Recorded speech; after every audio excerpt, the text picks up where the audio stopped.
Cada vez estamos más cerca de los próximos comicios el 5 de junio y una vez que usted emita su voto, ¿sabe cuál es el proceso que se realiza para contarlo? Cheque esta nota. El conteo de los votos en una elección es lo primordial para poder elegir a un ganador. Si no se cuenta con datos exactos, dicho ejercicio democrático podría convertirse en motivo de disputa por parte de los participantes.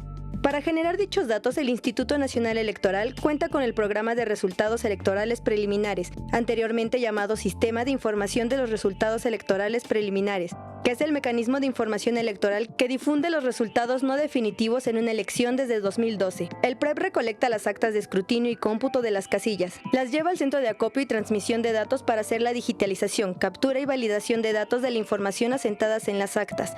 El PREP no cuenta votos. Ya que se encuentra digitalizada la imagen del acta, es registrada y enviada al Centro de Recepción de Imágenes y Datos.